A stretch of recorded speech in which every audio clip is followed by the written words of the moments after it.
Hello and welcome to Attacking Third, a CBS Sports soccer podcast. I'm Sandra Herrera, NWSL lead writer for CBS Sports, joined today by my colleague and co-host Lisa Roman, NWSL analyst and broadcaster. Today we have a special edition interview episode, and we have a special guest joining us today. We are here today with former U.S. Women's National Team player and current New Jersey, New York, Gotham FC general manager, Yael Averbuch West. Welcome to the show.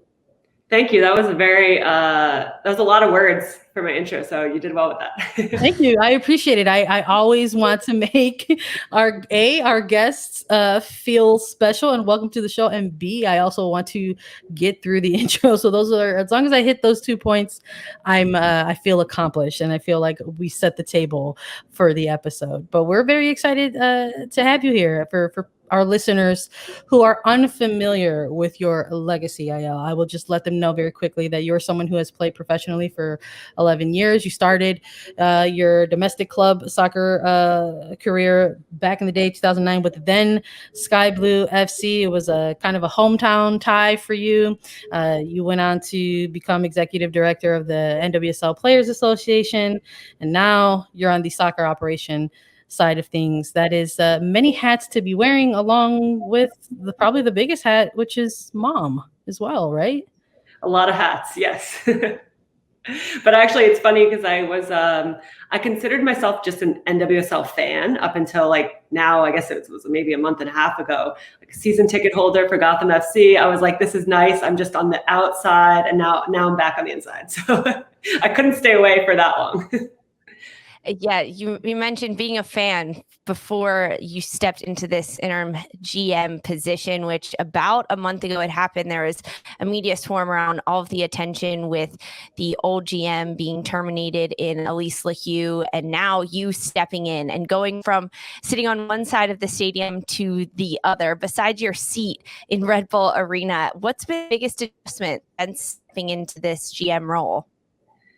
You know, I think it's interesting because no matter how much you understand, like I feel like I have a pretty good understanding of, the history of this club because as Sandra mentioned, I was here literally at the start, like the first ever pro club meeting where we talked about the goals for the club and the vision and everything. And then over the years in NWSL, what's going on at the other clubs, working with the Players Association. I had spoken to the players here numerous times, but you never really know until you're there. So I think for me, it's been a learning curve to actually understand, to have conversations and understand what's going on, good and needs improvement, and why is it like this, and what things can we do to push it forward. So it's been like every day I'm having conversations and learning what we can do to mostly, support the players to be their best. I think all of this in NWSL, it's about the players and the fans. So what can we do to make the players as happy as possible, as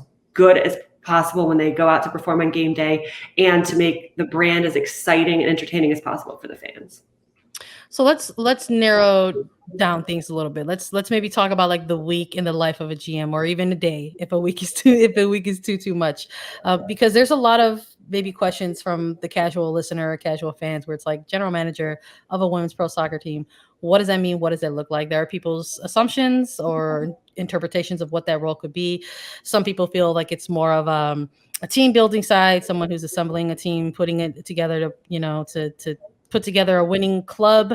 Others have taken on deeper roles, which is like helping establishing cultures and organizational cultures for their clubs. And a lot of that has also, like you said, included being able to be a focal point or someone, a connector with the players, and someone to also sort of be that communications person, someone to sort of keep the transparency with fans. Is that something for you that you want to keep as all encompassing, or is your focus maybe more in one area? Well, that's a great question, because when I think about it, I even feel overwhelmed listening to you, but that's the reality. Is I think this role looks totally different at every club, I'm sure, because even when I thought about taking the role and I thought about GM, I was like, what does that mean? I had the same thought process. Like, what does this entail? Like, let me literally see a list. And the list of the potential job description is like, it's enormous. It's everything. So I think, the club has done a really good job in bringing me on, I think, of breaking breaking pieces off to make it more manageable and to make it fit kind of my area of strength. So one really good thing that the club has done is kind of separated the business side from the soccer operations. So I am purely in charge of the soccer operations, which is it feels better to me than trying to look at the whole picture, which is the reality was, Elise LaHue was doing all of it, which is, I can't even imagine the scope of that job.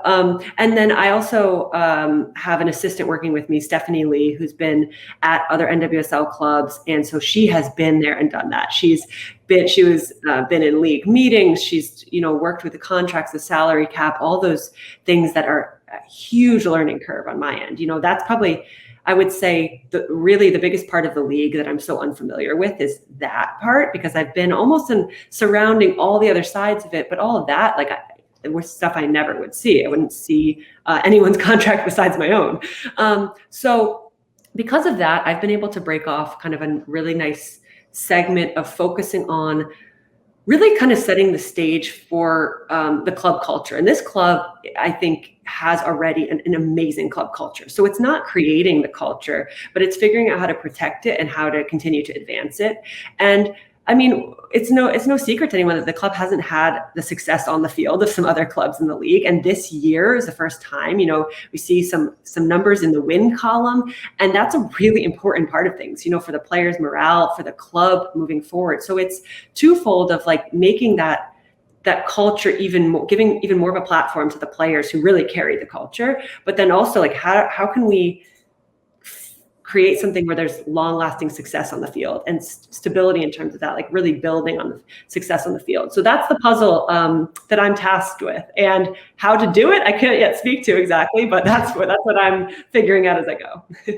You're a few weeks into it though, so you have the blueprint, you saw the job description, and now you've kind of circled the ones that Gotham and the club specifically want you to focus on. But it's still, there's so much that goes into it, and you mentioned you're focusing on the soccer ops side of it.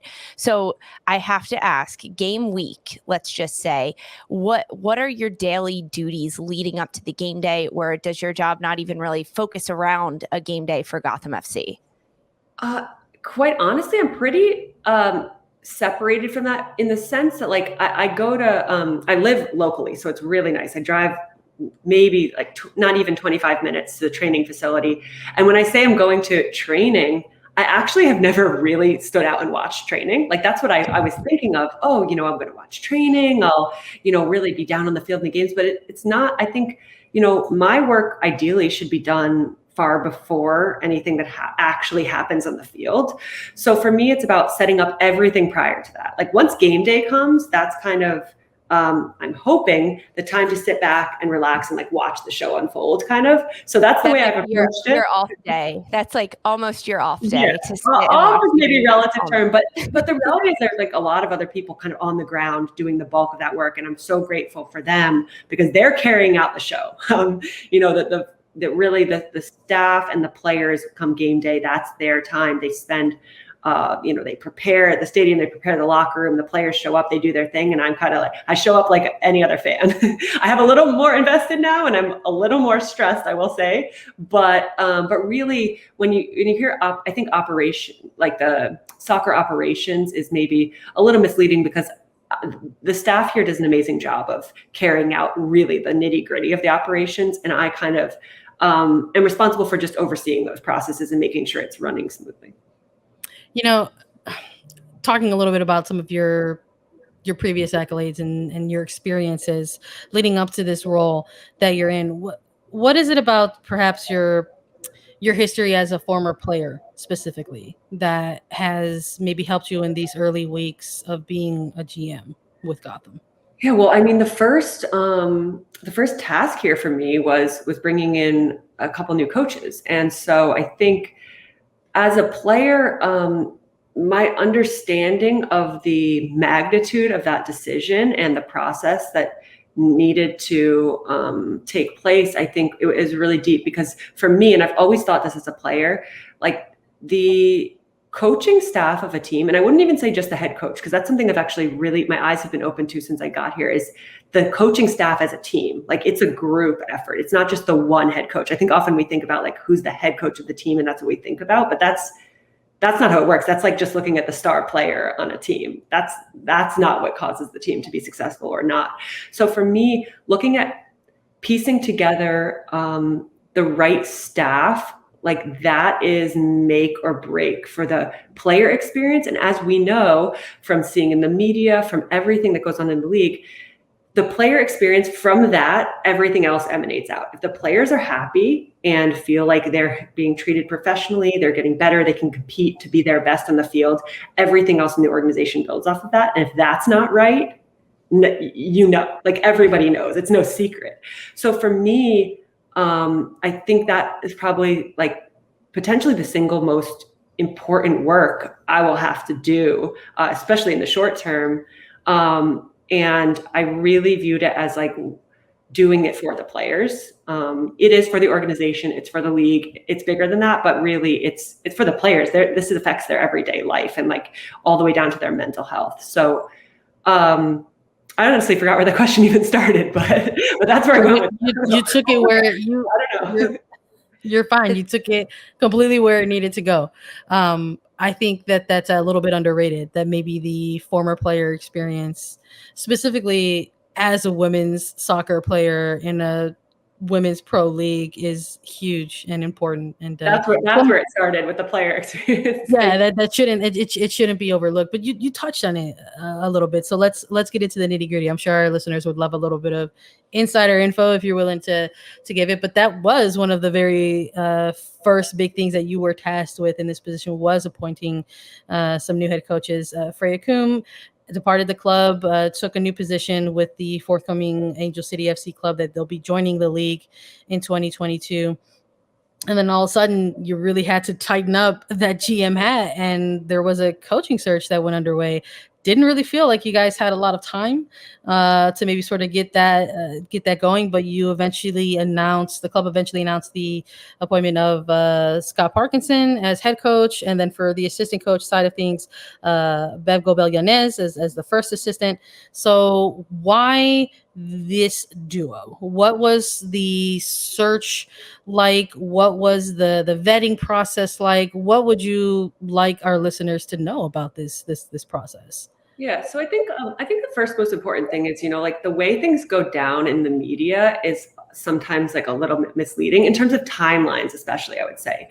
So while like it looked like it all happened really quickly, and relatively it was a quick turnaround, but I mean, the reality is I had about a month from when we had internal conversations with Freya, which, by the way, were left on really good terms. Like, we wish her the best. Freya's a lovely person. I didn't get to know her so much as a coach, but like, I think like people try to bring up some drama or things that don't exist. Like, we left that in a really good place on both sides. And so there was about a month before it made sense for her to step away and for us to transition to new coaches. So whereas maybe on Twitter, it looked like it was like boom, boom, there was a little bit of time. Like, I was really, I had time to really think about it and to have a lot of conversations. And the first thing that was really important to me was, I guess there were two things going into it, just speaking totally transparently about this, is that I felt that from a totally outsider perspective, having just been a player in the league and seeing all these hires,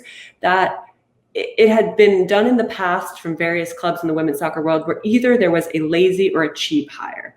And I'm not even speaking of anything in particular. I think it's just the commentary, like sometimes it spirals here. So I was really committed to making sure that I was very thorough with the scope of my search, the diversity of candidates, the conversations I had with coaching mentors and people who I really respect in the field to get their input. So I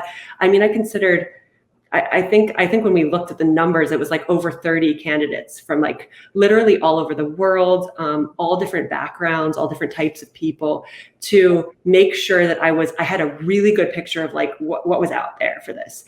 And then just thinking about like there were no constraints in going into this. Like, it didn't have to be a certain person. It didn't have to fit a certain budget. I was going to bring the club the best possible solution, and then we would make it work. That was my mindset going into it. And that was really important to me based on like what I had heard and seen swirling around out there. So, in all those conversations and stuff, the thing that really struck me in particular about both Scott and Bev, there were a few things that I think actually they share in common, although they come from very different backgrounds and a different coaching experience. But one is, their passion for the craft of coaching. And this is something that's kind of foreign to me, but I appreciate it as a player.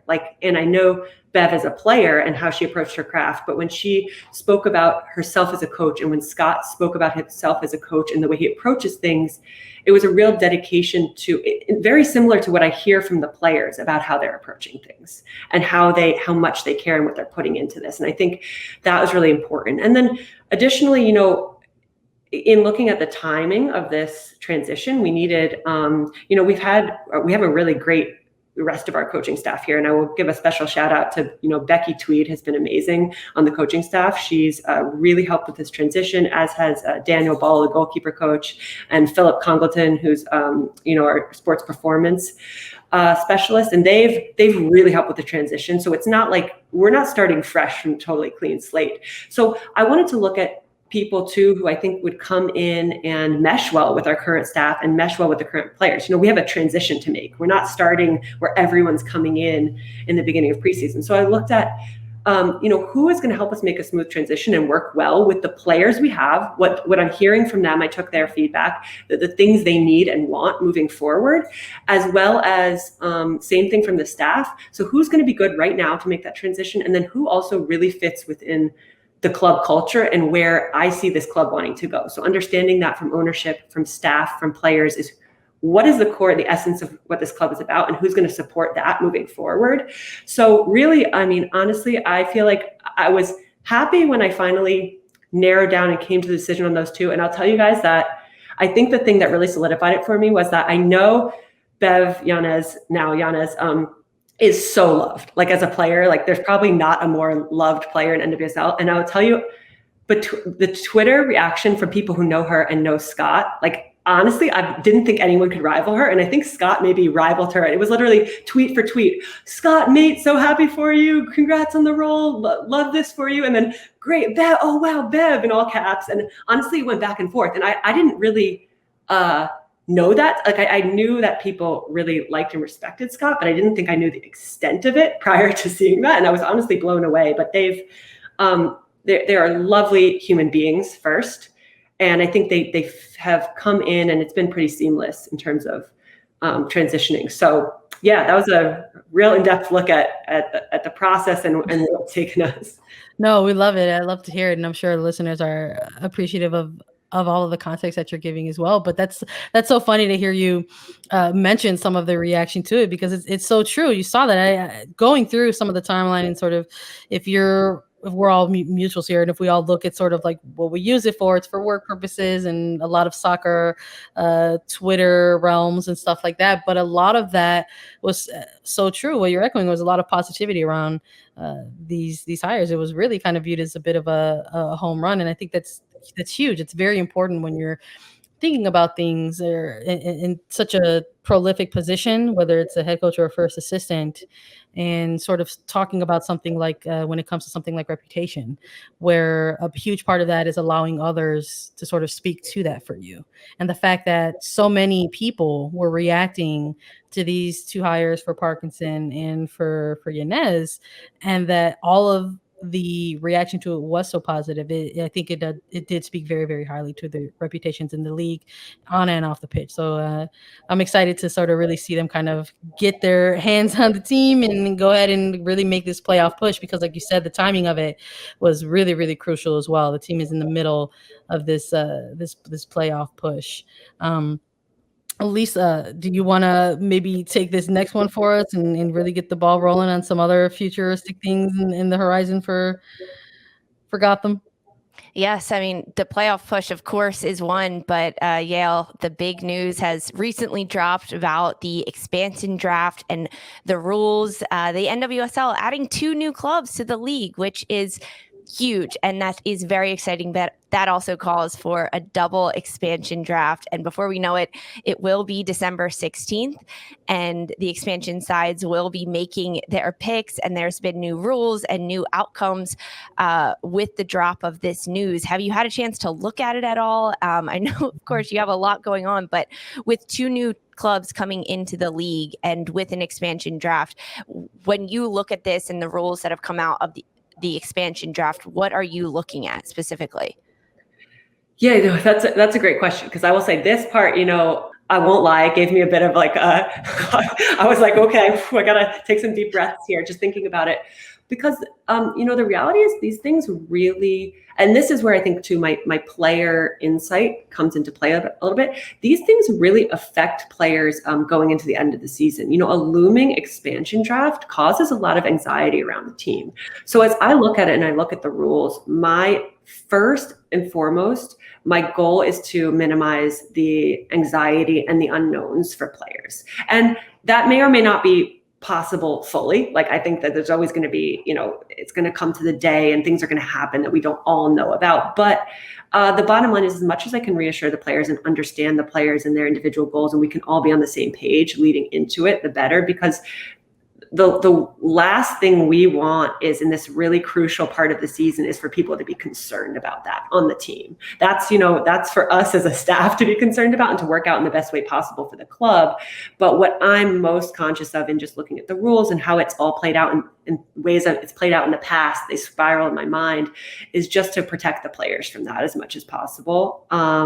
So that's my goal. We will see, for some things, it's really interesting in this role. I think I have this idealistic way I want to do things, and it'll be really interesting for me to see how possible it is, or what barriers there are to really, I think, doing things in a way that's in the best interest of the players at the end of the day. So we'll see, as time goes on, but really that's when I see all of this, that's what I think of first. No one can predict the future, right? And it's going to come sooner than we expect. It's the expansion draft is going to be taking place in December. So shortly after that, November 20th, NWSL championship final. But in terms of just the present, let's maybe focus on what we're living in. Thank you. What we're living in right now, and the things that we know to be fact, right? One of the big things coming out of 21, quite frankly, rolling into this regular season with NWSL, was the rebrand of this team. And at the time, you weren't in the front office side of things, but there was a huge reaction to the rebranding of this club from formerly Sky Blue FC and then to now New Jersey, New York, Gotham FC. Can you maybe walk me through some of like your impressions of just sort of witnessing that from the opposite side of things when you saw the rebrand to now sort of kind of being in it and really kind of getting your feet on the ground on the administration side of things and continuing to cultivate that culture? Yeah. So first of all, I will say I'm a very sentimental person. So like even the other day, we just moved and I have all these like old sky blue training tops. I was looking through in this bag and I was like, oh my gosh, this logo doesn't even exist. So I when I heard there was going to be a rebrand, my initial reaction was kind of like sentimental.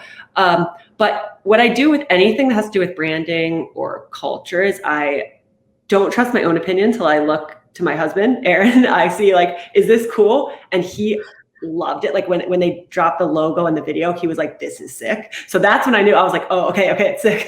Because I literally don't trust whatever I think is cool or not. Like I have to go to him first to get the real opinion. And well, first of all, the branding is awesome. Like they did an amazing job. But I also now, in retrospect, look at what it did culturally for the club, and I think it was really important because there is a different feel to this club. This is not the old Sky Blue that I was part of in the past, and there have been ups and downs here, like throughout the years. It's been tough. It's been very New Jersey gritty in a lot of ways, and this is a new look, and it's really interesting that it's happened this year. There's a lot of change going on this year that hasn't been easy, but everybody here is really on board and very hopeful about the direction it's going.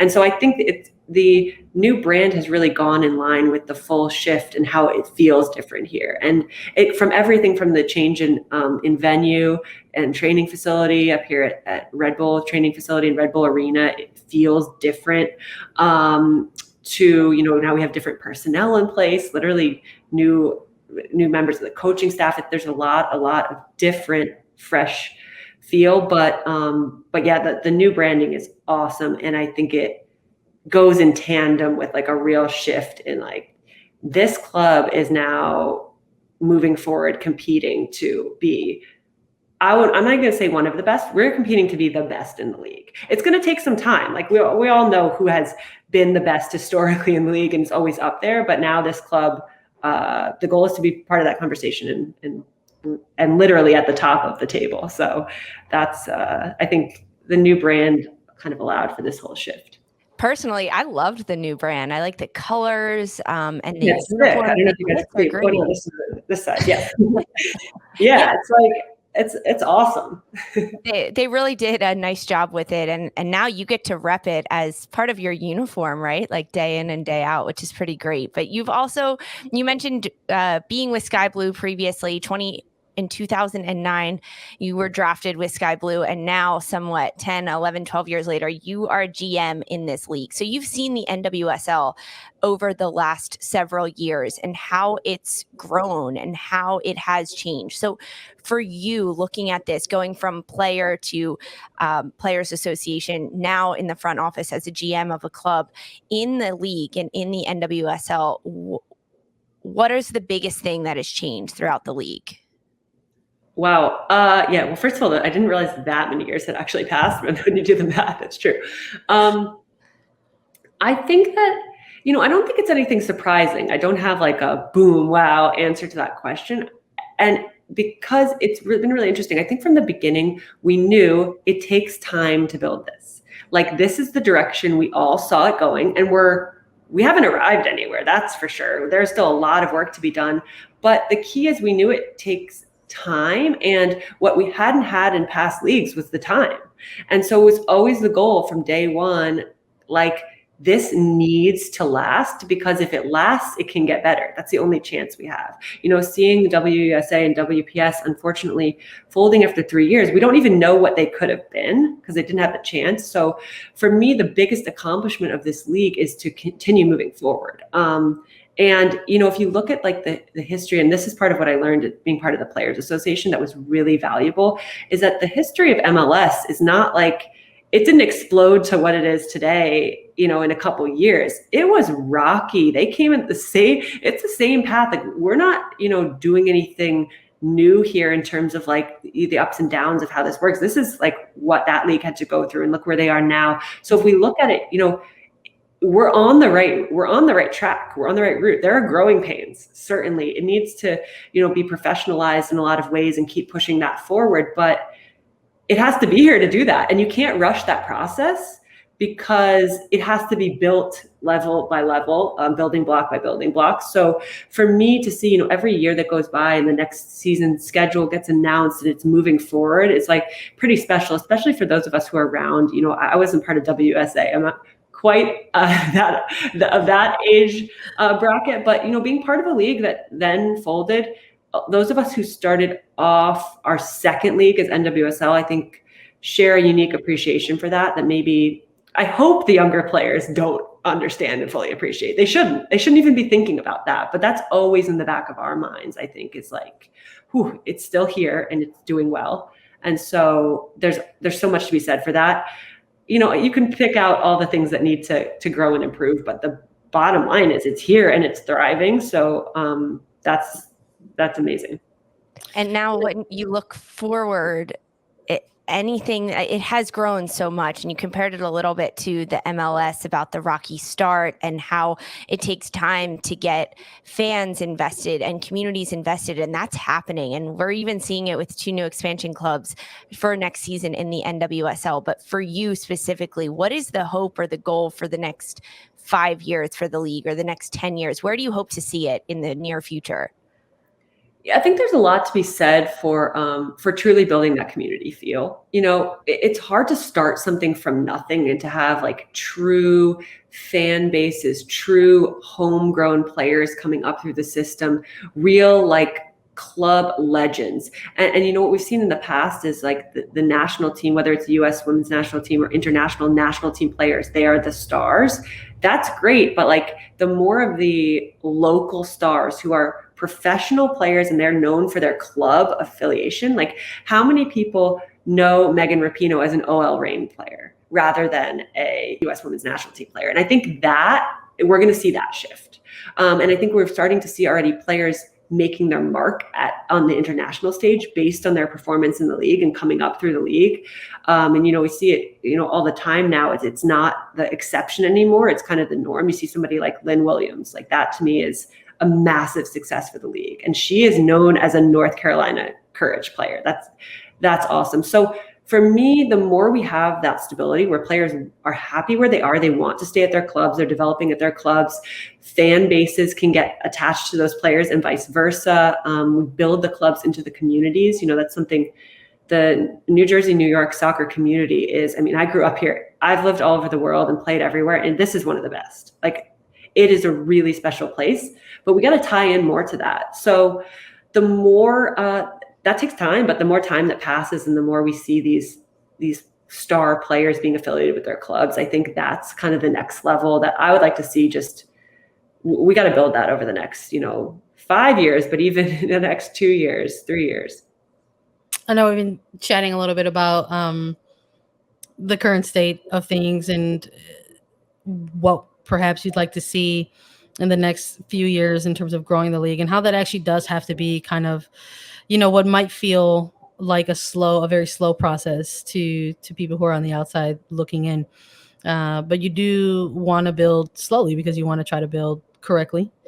So even though it might be painful, right, with the growing pains, we're starting to see some really good foundations, even if it's just at the club side of things. And one of the things that's actually ongoing right now is we're talking about this growth within the league, is that there are currently ongoing negotiations between the league and the PA about a potential what will be a groundbreaking CBA for players, because when we're talking about things that maybe didn't exist in the past that will eventually exist in the future that will absolutely benefit the league moving forward, this is one of those things.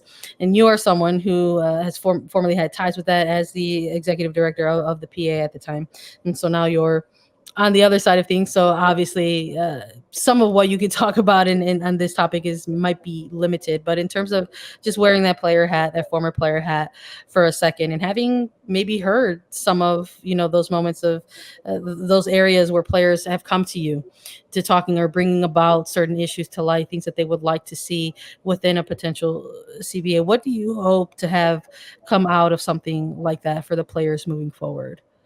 Yeah, so I think you said a couple really important things already. And one is that this is a historical thing. So I think that, you know, internally, there's certainly an appreciation for that, I think, on both sides.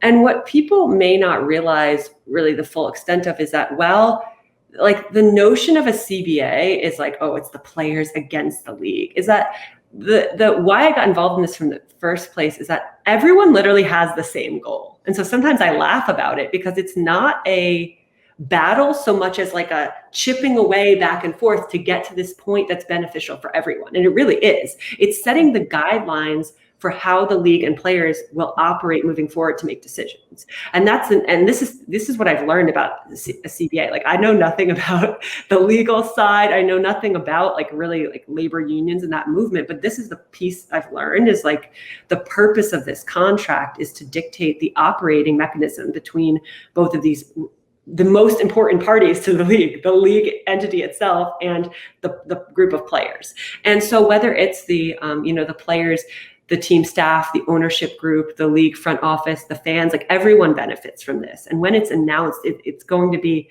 I hope, a really big moment of celebration, because it is going to change the trajectory of women's soccer in this country forever. And everyone working on it, I'm really proud of them, because I've had to step away and I've left them to it, but everyone working on it is literally making history. So even I want to speak to something this is like been out there too, even something like, I think this is a good example, the campaign that went out with the No More Side Hustles. You know, I know that initially, I think that was received by some ownership groups and by the league as like maybe an attack or a slight, but it's not that at all. And I think if everyone thinks about it, I think that's everyone's goal, is that these women can just focus on their career. Everyone literally has the same goal. And as the league succeeds, the players succeed. As the players succeed individually, the league succeeds. So it's really a cool process. It's a hard process, and they have been hard at work at it.